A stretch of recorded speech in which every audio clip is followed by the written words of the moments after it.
Today on the show, I'm back after a 2-week break after my 4-week break. I went to see Paul McCARTNey live in Melbourne and it was amazing, but I do have one complaint. Plus, pop punk fans around the world are rejoicing as Blink-182's new album is finally out. All that and more on 20th Century Boy. Doctors recommend 7 episodes a day.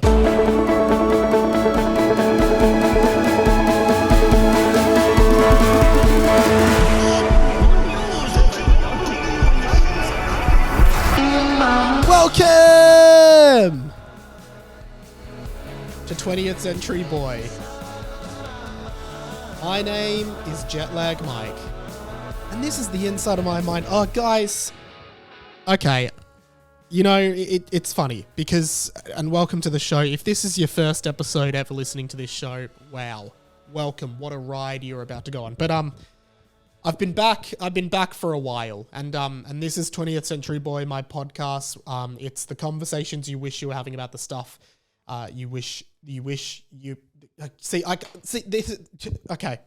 this is the thing. I've been gone so long. I haven't done one of these in so long. I've actually just forgotten how to do this show, which is embarrassing. Okay, this is 20th Century Boy. It's a podcast by me, Radio Mike, a writer and producer from Melbourne, Australia, right? It's the conversations you wish you were having about the stuff no one else cares about. That's it. That's the tag. Welcome to the show. I hope you enjoy it. Been gone for a while. And so I hope you enjoyed. I was on a holiday. I hope you enjoyed while I was on holiday. We did 4 pre-recorded episodes. Obviously, that wasn't enough. And I was very ambitious because I got back from my trip on a Tuesday morning and I went to work the next day on the Hamish and Andy pod, I think. And then somehow thought I would be able to have an episode out that week, which I quickly realized was not going to happen. The jet lag from Europe hit me really hard, and I was falling asleep at 2 in the afternoon. I was waking up at 4 a.m. Hits you very, very hard. And so I missed the first week back. I missed, right? Should have done 5 pre-recorded episodes, only did 4. And then last week, honestly, I was still in a funk. I didn't feel like I'd gotten back into my routine and I just missed the week. I didn't feel like I had anything to talk about. I was feeling a bit depressed as you do in this life. And I just was like, nah, I'm not doing an episode. First episode back, feels good. Sorry for the delay. Sorry there was 2 blank weeks. To be honest, I'm positive you've all found other better podcasts to listen to. And you're probably not listening to this. So I guess it's just me. I can say whatever I want. No, I'm not going to say that. But it's good to be back. Honestly, I was really excited today to jump on and start recording this pod. I had a great time on my holiday. That's the other thing I wanted to bring up.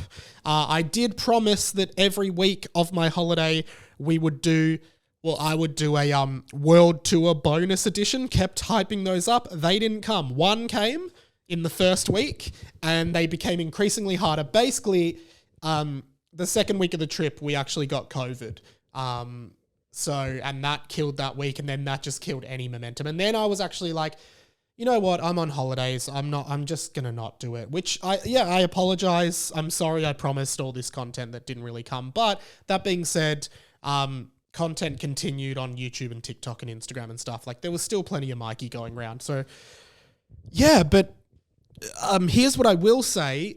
As I said, the holiday was such a great break. It's been crazy coming back. It feels so crazy that the trip is over now. Like, we just did a month overseas, did so many incredible fun things. Just so, like, such a growth kind of thing for me as well. Like, realizing how independent I can be and how I can manage myself overseas and everything. Like, I was speaking French to people. I was speaking Spanish and stuff like that. And lots of stories. So, and I've wanted to talk about the trip, so much. So here's what's actually going to happen.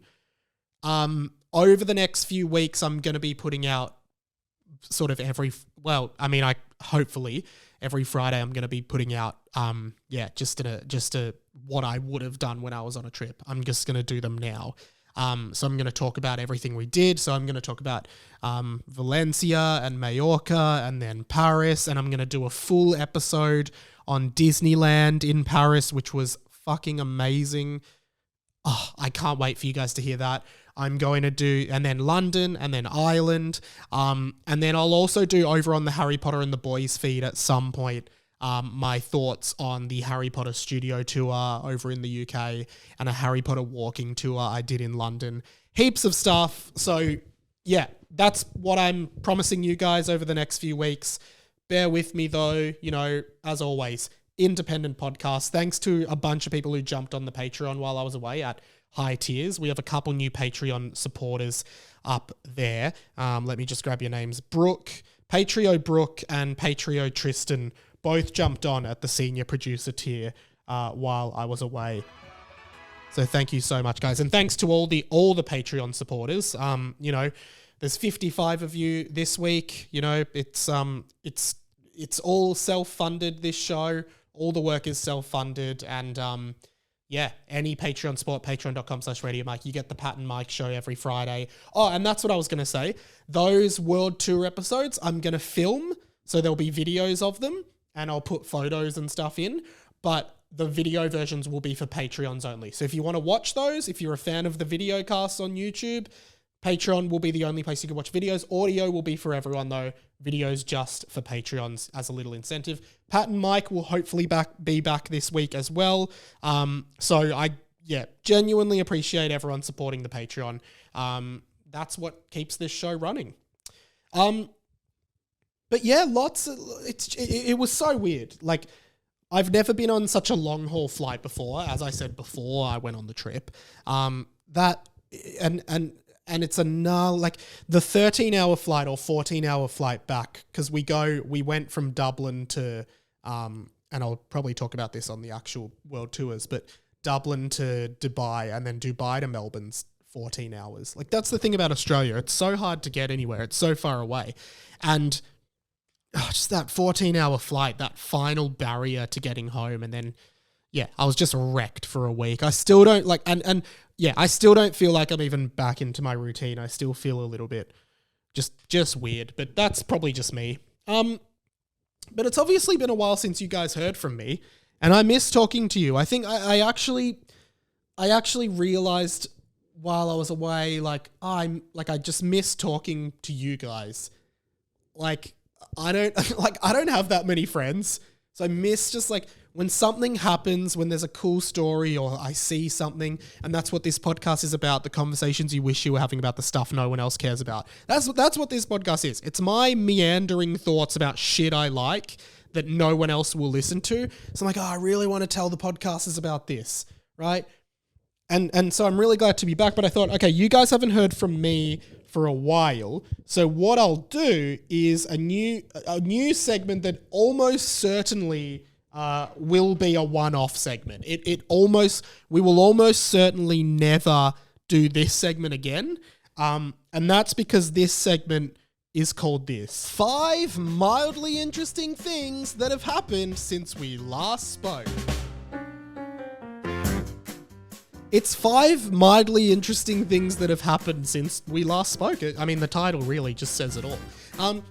Just a few tidbits that I couldn't really put in couldn't center a full episode about these 5 mildly interesting things, but they're still interesting, and I feel like I would have told you them over the last 6 weeks if I was doing regular sort of live pods. So let's start.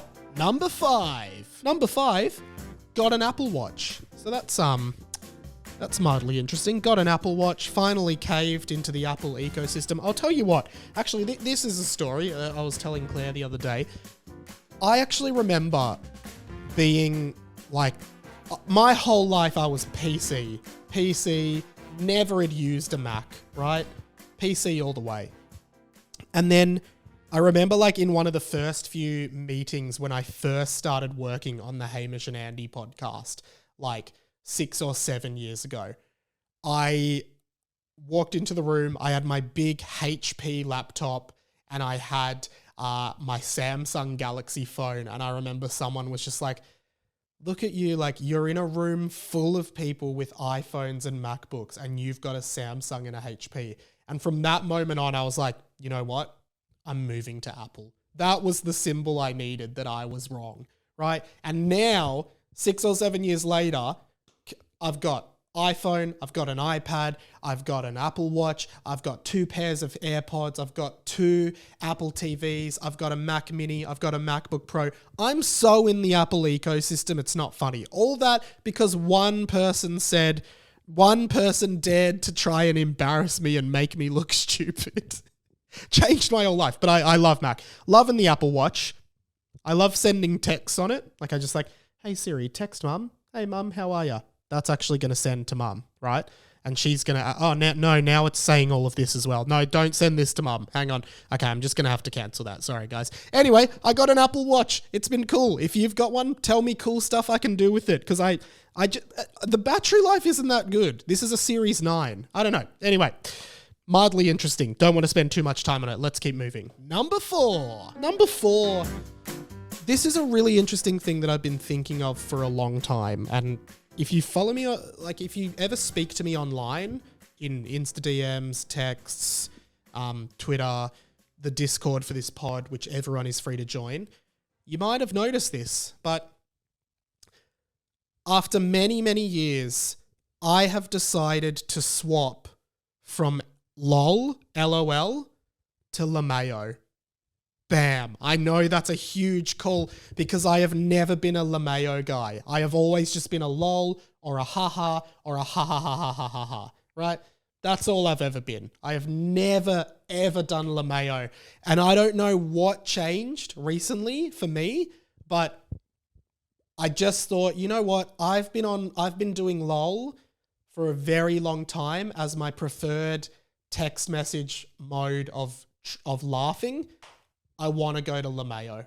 I'm swapping to LMAO. So I wanted to make LMAO the official laughing text version for this podcast group. I want LMAO. I don't know why. I never liked LMAO, and it's similar to the PCs. It's similar to PC Mac that I was just talking about. I was a PC guy, now I'm a Mac guy. I was a LOL guy, now I'm a LMAO guy. People change, things change, life changes, get over it. I'm a LMAO guy, I want you to be a LMAO guy too. Next, number three, something, I wanted to talk about. A long time ago, without even thinking, I commented on one of Logan Paul's Instagram posts and it's gone viral. The comment has just randomly gone viral and it took ages. Like I remember posting the comment and like no one liked it or anything. And I like, cause it was such a big post. Logan Paul, like, you know, one of the most popular online celebrities ever, right? Basically, Logan Paul did an Instagram in which he proposes to his girlfriend. It was a video, very romantic, so authentic, and obviously she says yes. Lots of people in the comments just congratulating them. Oh, congrats guys, well done. And then I just comment, and I didn't even think about it. I don't even follow Logan Paul. I don't know how it came up. I just commented, divorced in 3 to 5 years. And it's got nearly 3,000 likes on it, that just every day there's more people liking it. And I'm just like, what? When did this happen? And like, some people are like, that's so rude. How could you say that? I'm like, nah, statistically almost certain. So yeah, that's something crazy that happened. Logan Paul, good luck with your marriage. I wonder if you'll be divorced in 3 to 5 years. And my comment has another little comeback in like. So there's another thing. Number two, Shapes, the official Shapes account of Arnott's Shapes, commented on one of my TikToks. For non-Australians, Shapes are a very popular biscuit here in Australia, savoury, sort of like a snack or like a party snack or like a lunchbox snack. Come in a variety of flavors. You've got pizza, you've got savory, you've got barbecue, you've got cheddar, cheese and bacon. And then they have like the, chicken crimpy, lots of different flavors of Shapes. Very, very popular since I was a very young boy. Other day I opened TikTok, official Shapes account has commented on my Hilltop Hoods video where I rank Hilltop Hoods songs. So weird from Shapes. And I thought, I just thought that was an interesting story. And I do want to do something with Shapes. long-time listeners might know where this is going, but I'll do it on next week's pod because I do want to get to number one. Number one is I hit 5,000 subscribers on YouTube. Yay. Cue applause. Yeah, hit 5,000 subs. Genuinely a crazy achievement for me. And I know, like, you know, some people have like 100K. 5K is huge for me. I've been working really hard on putting out regular content on the YouTube channel, and it's growing and the views are up and the channel's really healthy, and I put up shorts, I put up short clips from this show, I put up full episodes of this show. It's just basically Radio Mike Central, you know? That's where, if you want to view my content, go to my YouTube channel. It's all there. And thank you if you've subscribed over the years. Like 5,000 people is crazy. And I'm already on 5,100. I just hit 5,000 like yesterday, and now I've got 100 more. So road to 10,000 now, I guess, which is awesome. But thank you so much, everyone who has supported me over the years. It's been really, really cool, and I really, really appreciate you guys as always. So, you know, that's why I couldn't wait to come on and talk to you. This year, and I didn't play this sting over the year as much as I would have liked to. But if you remember from the start of the year, all those months ago, 2023, every year I try to make it a big year of something. 2022, what was Mike's big year of premieres. 2023 on this pod has been Mike's big year. Well, it's been this. Get ready to rock, because it's Mike's big year of live music and events. Yeah, it's Mike's big year of live music and events, and I have. Oops, sorry, that got a bit loud. I have seen a lot of live music and gone to a lot of events, and it's been fun. And probably the event to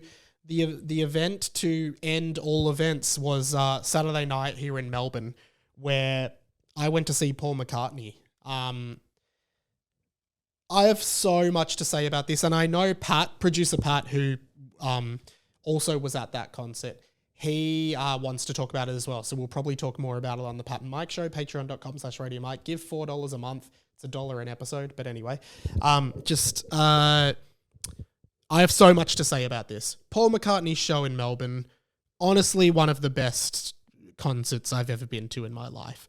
Just such an incredible performance. So many weird coincidences as well. So like Adam Denston, friend of the show, friend of me from Gogglebox and Adam and Simon, you know, I walked into my seat. This is at Marvel Stadium in Melbourne, 52,000 seats. I walk into my seat. I'm sitting next to Adam Denston. Like, what are the chances? Had no idea he'd be there. Here we both are sitting next to each other. Absolutely crazy. Thought that was funny. But like the concert itself, I mean, I think I talked a bit about it when Paul announced that he was coming to Australia to do this tour. And I did say, like, let's, you know, be sensitive about it, but possibly one of the last times you'll have a chance to see Paul McCartney. And that's really why I got tickets, because I was like, well, you know, this is history.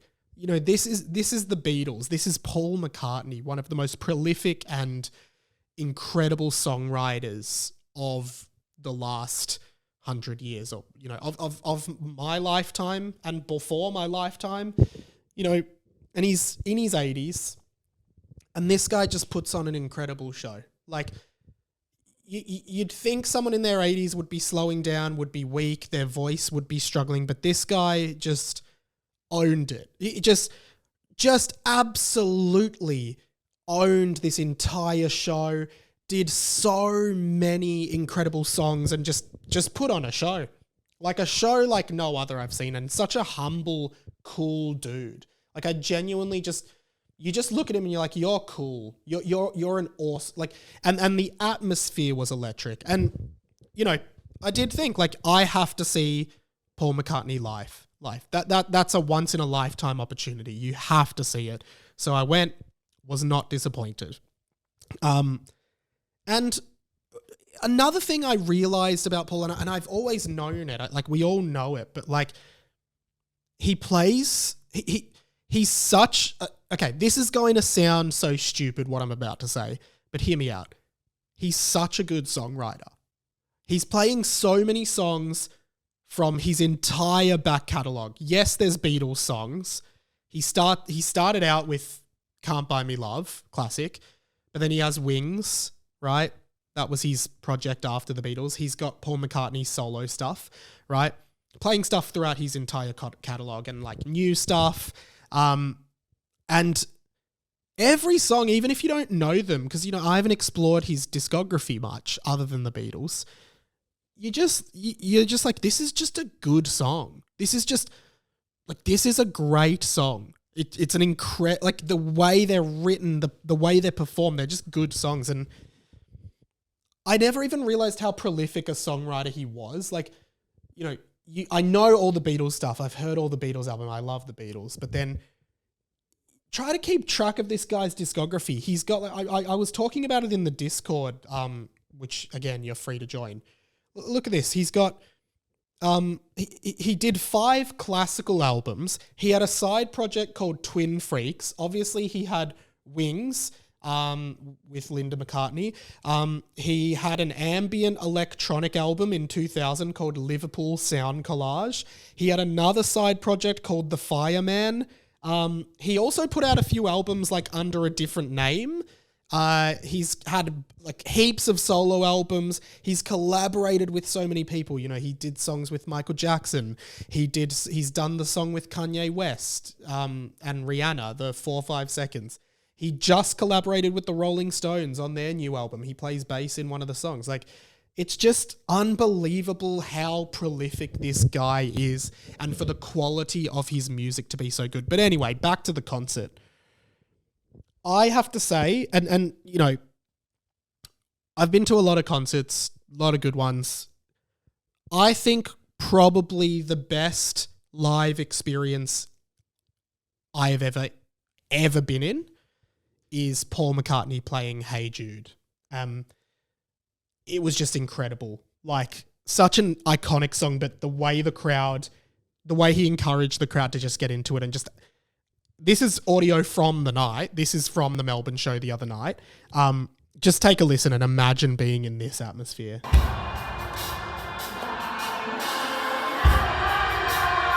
52,000 people. Now everybody all together now. Put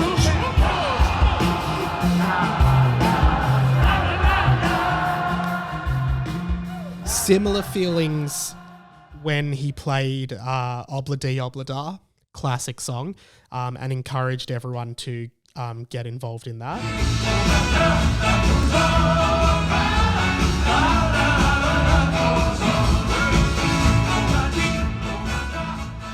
Just incredible. And like, you know, how expensive these concerts must be with like all the musicians and the brass and everything, the pyrotechnics, the light, like it's just so beautifully done. It was so incredible. And then going from these big moments like you just heard with Hey Jude, where the whole crowd of 50,000 people is going, na, na, na, na, na, na, to then just something like Blackbird, where it's just literally just Paul McCartney standing there playing on his guitar by himself.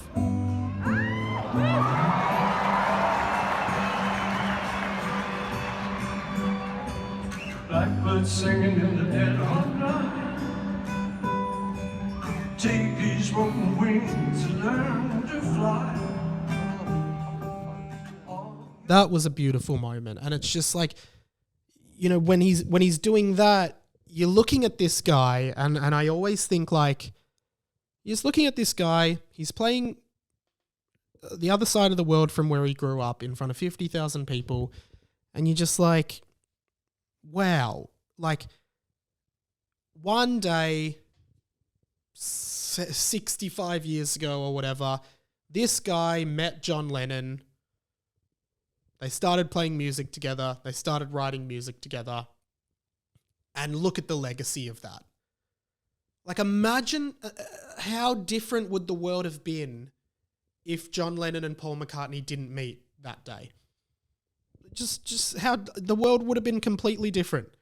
And it's bizarre to think about, but you just like, you could never have known at the time what legacy you were about to carve out. And I find it fascinating to think about.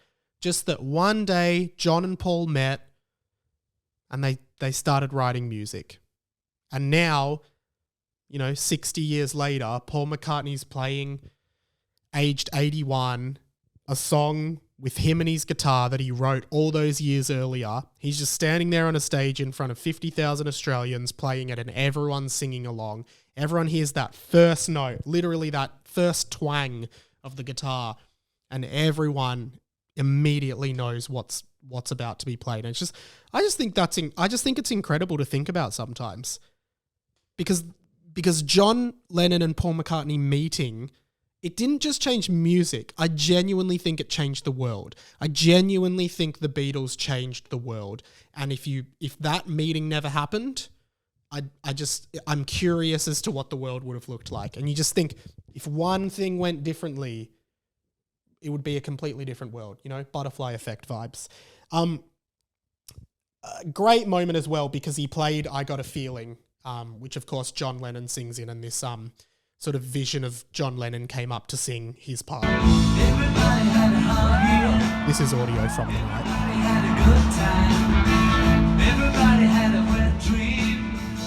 Just amazing. Tributes to John, tributes to George Harrison. He plays Something, the song Something, which George Harrison sung.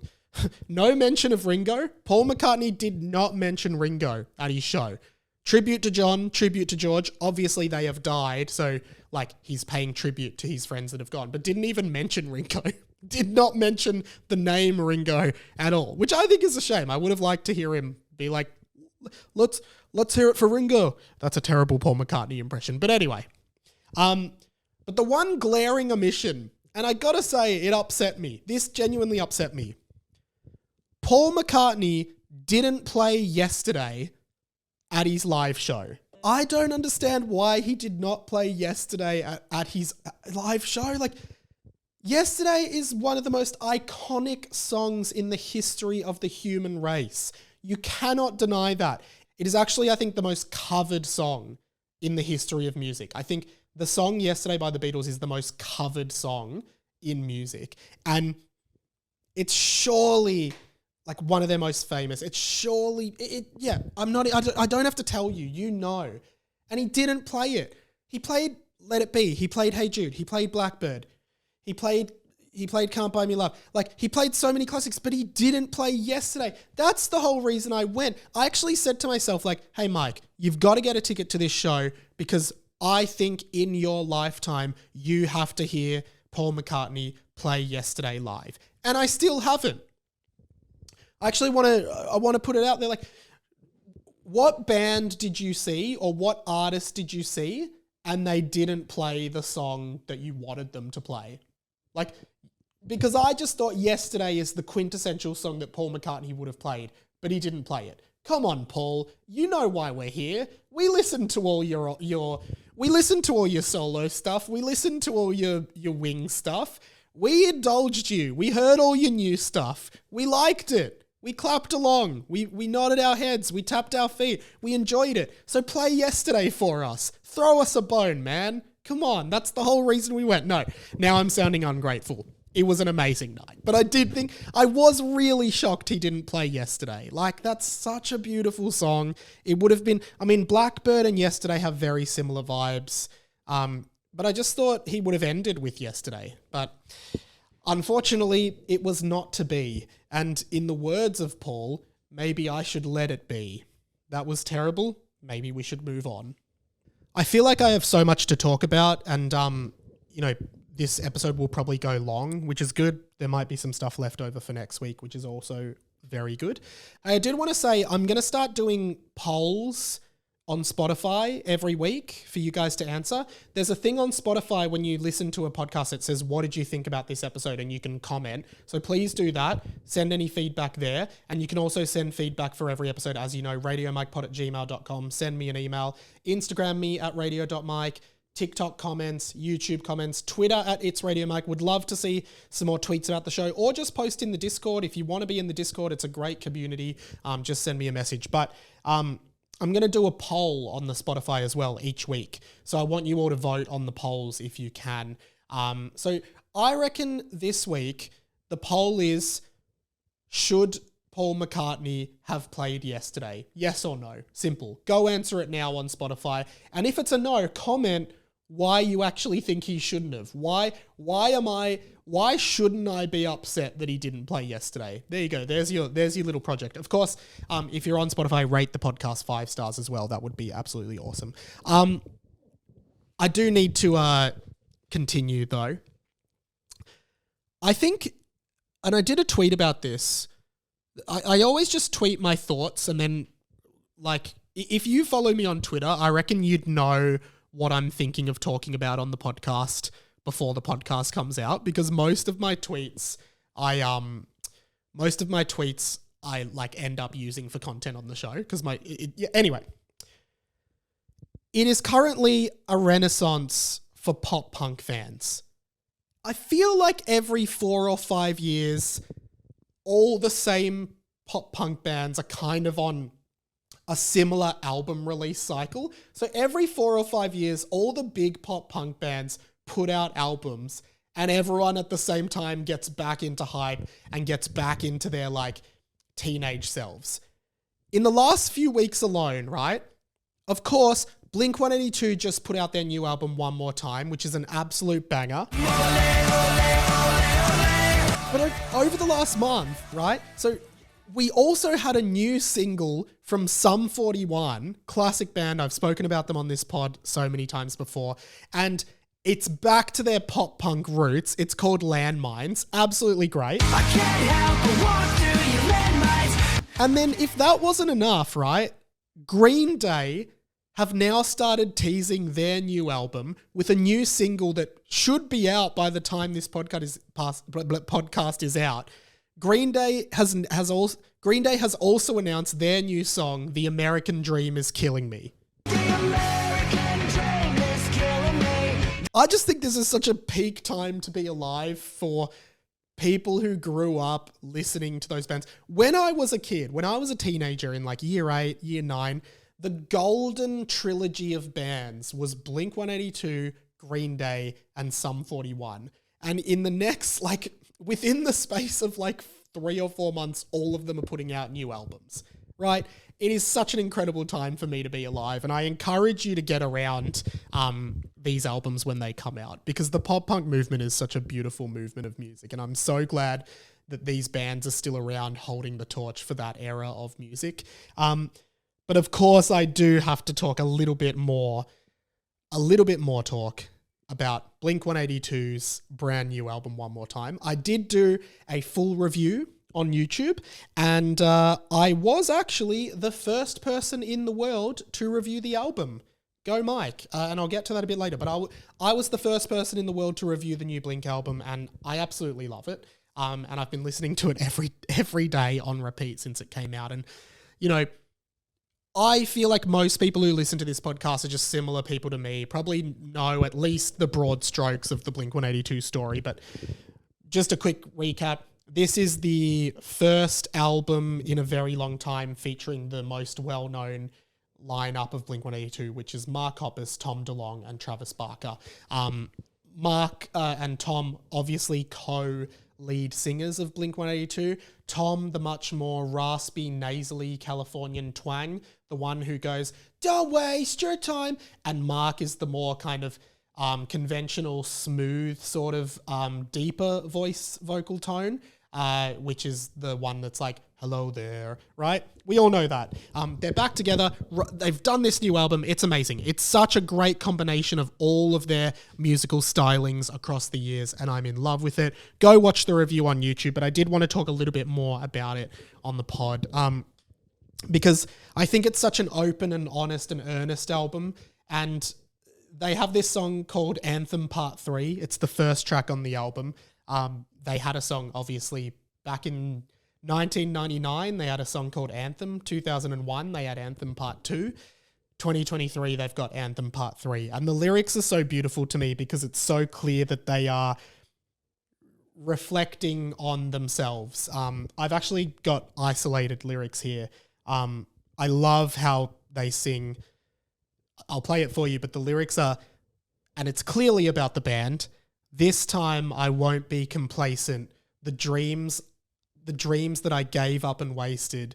A new ride, a new high, and I'm on fire. Like, take a listen. This time I won't be complacent. The dreams I gave up and wasted. And you know, hearing vocals isolated on any song is always amazing. Because you can hear how layered those harmonies are between Tom and Mark there. It's just so beautiful to me. I cried when I listened to the album. It just meant so much to me. And I talked about it in the review, but like, this band genuinely means so much to so many people, and to hear them singing that, you know, at the start of the album and just hearing those two voices together again. I talked about Lennon and McCartney, and I'm not trying to say that DeLonge and Hoppus as a writing duo are as big as Lennon and McCartney, but I do think they're very similar. You know, as two really talented songwriters who just met one day in California. By chance, those two met because Mark's sister was going out with a guy who was friends with Tom. And they went over to his house. And that day that Mark Hoppus and Tom DeLonge met, they wrote a song called Carousel, which would be the first single of Blink-182, which they still play live today.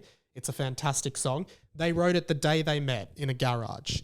And again, I take you back to what I was saying about John Lennon and Paul McCartney, is like, one day they just met. Now they're here. It's crazy. I sometimes even think the same thing about like Hamish and Andy. One day they were at uni and they just met, and now they're where they are. You know, I just find it so fascinating. You wish you could go back and watch that. Do you know what I mean? And I just think it's really beautiful. Like, there's been so much sort of bad blood and almost like a brotherly feud. You know, Tom has left the band twice in like the 30 years they've been a band. He's caused a lot of issues. He's come back. He's trying to he's made peace. Mark Hoppus had cancer. He nearly died. A lot of the lyrics in the album are reflecting of that. They've come back together again, you know, to do this album one more time, right? That's what this is, and it's such a love letter to the fans, and there's so many cool songs. I want to do a shout out to one of the songs called Blink Wave, which is called Blink Wave because it's like an ode to 80s new wave music, and it's like really synthy and like really like almost distorted vocals to make it sound like a New Order, or I don't know, not necessarily Joy Division, but like The Cure or New Order, which, you know, these guys grew up listening to. And just how important it is to fans of this band. Again, like, I'm rambling, but like they put out, they're not doing heaps of publicity around this album. They put out an 1.5-hour interview with Zane Lowe. Zane Lowe, of course, is an incredibly famous music journalist, I suppose, and radio host. He's from New Zealand, lives in America, has a fantastic podcast with Apple Podcasts. I think it's just called the Zane Lowe Interviews or something, where he's just such a great music journalist. Asks the right questions, cares about the bands, cares about the music. He's done interviews with, I don't know, I'll give you like a little, I listened to one that he did with Hayley Williams when she put out her album.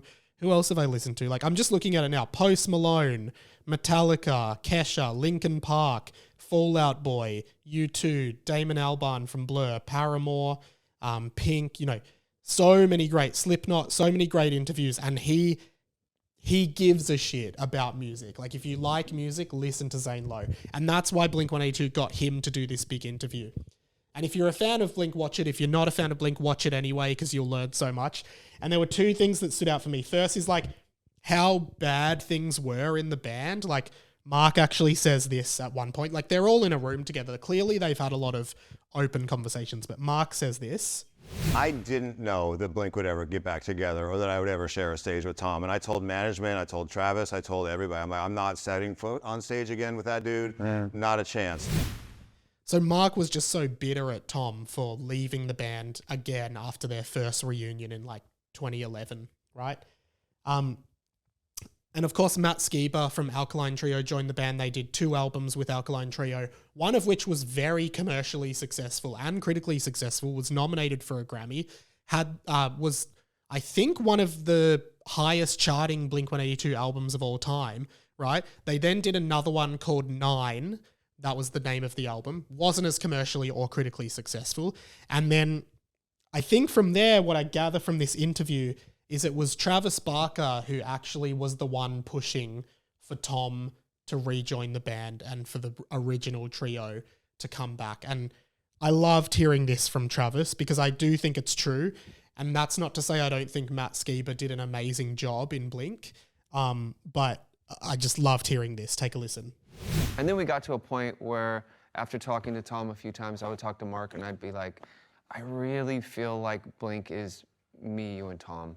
And as soon as we accept that and we just don't settle for anything less than that, I just think that's the future. That is truly Blink. And we shouldn't exercise Blink or be out there playing unless it's us 3. I love that. I'm so glad that we've got this album. If you've never heard a Blink-182 album, if you're not into that style of music, can I encourage you to just get on Spotify today and listen to One More Time by Blink-182, the album in its entirety.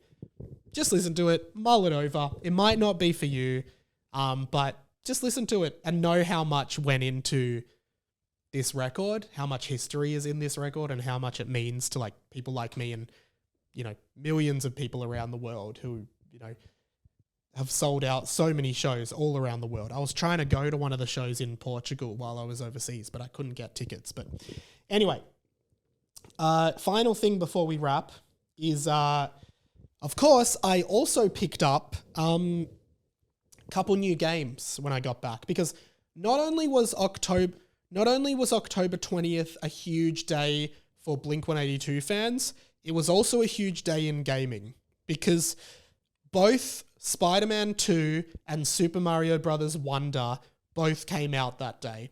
And I was tossing up about which one I was going to buy, and then I just decided I should buy both of them. So now I'm playing consecutively at the same time Spider-Man 2 on PS5 and Super Mario Bros. Wonder on Nintendo Switch. And both of these games are just like, mwah, just chef's kiss. Just incredible. But I won't talk too much about Super Mario Bros. Wonder. But also just like these are like 2 of the biggest AAA games of all time, both launching on the exact same day. I love Super Mario, I love Spider-Man, and then the Blink-182 album comes out on the same day. This is like take me back to being 14, because when I was 14, I would have been thinking about Spider-Man, playing Super Mario on Wii, and listening to Blink-182. That's what October 20 was for me. But I've been playing Spider-Man 2 on PS5. Of course, Spider-Man, the video game, the current sort of run of Spider-Man video games came out on PS4 years ago. And it was developed by Insomniac, which are a great game development studio. But Spider-Man on PS4, I remember playing it for the first time and being like, wow, this is the best game I've ever played in my life. Still think that. If you've played it, you know exactly what I'm about to say. The way it feels to just swing around a life-size New York City in that game is amazing. It's a fantastic game. Then they did a small like follow-up called Spider-Man Miles Morales, where you play as Miles Morales, the other Spider-Man. Also was really fun, but like didn't build heaps off the original game, but it was still like a great like extension. Then they announced Spider-Man 2 for PS5. And I remember thinking, I don't know, because how are they really going to expand on the first game? Like, so much of that game, if you've played it, is just enjoying swinging around New York, fighting crimes, and exploring stuff, right? It's just the feeling of moving around the city, beating people up, sticking them to webs and shit like that, right? And I was like, I don't think if they just did that again, it would be like as good. Like, would it be it would just be sort of the same game again.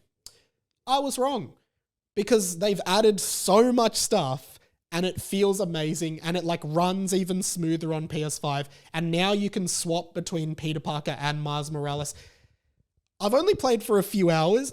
Sorry. I've played for like probably 5 or 6 hours, and I have barely done any of the story because I've literally, as I said, just been swinging around now a bigger New York, just swinging around, fighting crime, just being a friendly neighborhood Spider-Man. It's the closest thing you'll ever get to being a friendly neighborhood Spider-Man in real life. This game. It is epic. I love it so much. I did have one funny take on the Spider-Man 2 game. My heart goes out to all of the people in Spider-Man, the video game, that you are definitely murdering during the game. Hear me out. And I understand that in video games, you need to have some suspension of disbelief. Like, you need to be able to fight a bunch of baddies to keep the game interesting. Like, lots of baddies and you just need to fight them, right? But then I always think when I'm playing it, okay, what I just did to that guy, this thug who's robbing a bank, what I just did to him as Spider-Man, he definitely is dead. I have definitely murdered this guy. Like, sometimes Spider-Man in the game, you're like smashing their heads against the ground, or, you know, you're shooting webs at them and then using a gadget that like shoots lasers into them. And then there's times where you're like fighting on the roof of a building and then you could just throw a guy off a building with your webs. And everyone's like, oh, Spider-Man, thanks for saving us. You're a hero. But then I'm like, no, I have just murdered all of these people. Okay, they're criminals, but I've murdered them. I've certainly taken the law into my own hands. It's like, I'm now struggling to suspend the disbelief because as far as I know, my Spider-Man is going on a murderous rampage and just killing people, slamming their heads onto concrete floors, throwing them off buildings, throwing them into water, and they, like, there's one part of the story where you're fighting on a boat and you can web people up so they're tangled up in a web and can't move, and then you can pick them up and throw them in the water. And they're definitely drowning. Like, there's no way they're not drowning. So I'm really struggling to suspend my disbelief. But I've thought that before. I remember playing this game called Uncharted on PS4, where you're like this good guy kind of explorer, and throughout the game, like, people are trying to hurt you, and you're just killing them with your gun. You're just shooting them to death. And you're the hero in the game. But like, if anyone in real life actually did this, even if they were a hero or a good guy, you can't just murder people. Like, but it's like, for the sake of the game, you have to be able to murder people. But at the same time, the player has to suspend a lot of disbelief. And I think it's harder because the games are so realistic now. Like, if it was just like an 8-bit game, you don't even think of them as people, but you're just murdering real people, real thugs, real criminals. You're just murdering them. Anyway, I find that really interesting. Well, dude, loved being back. I'll quickly wrap with this. The plug. You guys build the show, so send anything in. I already plugged all the places you can write in. I think you can even leave voice messages on Spotify. Contribute, help me build the show. If you want me to talk about something, please send me a message. Say, Mike, what are your thoughts on this? And then I'll be like, all right, I'll talk about it. Email, everything like that. Patreon.com/Radio Mike. Please jump on board. Let's grow it, guys. Come on, get around the pod. We're back. We're going. We're rearing. Let's do it. Please jump on. $4.50 a month gets you the Pat and Mike show. That's like $1 an episode. If you'd pay $1 an episode. And I think most of you would pay $1 an episode. I think if you just had $1 coin and there was just a jar being like Mike's podcast, all right, here's $1, here's $1. I think the main barrier is you getting on Patreon and just signing up to a Patreon and then having to do all that stuff. I think that's the main barrier, right? If you do just want to give me $4 or $1, you can always donate paypal.me/itsradiomike. That's you can just do it. And maybe this is a reversal of the Hamish and Andy thing. If you see me, give me $4. if you see me in public, give me $4 and be like, hey, Mike, here's my payment for this month. You can do that, and I'll send you all the Pat and Mike episodes and any bonus content you want to access. I've popped up a bit on the Hamish and Andy pod. Oh, that's right. I didn't talk about my rap on Hamish and Andy. Maybe I'll talk a bit about that next week, but I think that's pretty much it. Thank you so much for listening. So good to be back. Can't wait to speak to you next week. Can't wait to do these world tour reps and, hopefully do them this time. My name's been Radio Mike. This has been the Inside of My Mind. Catch you later.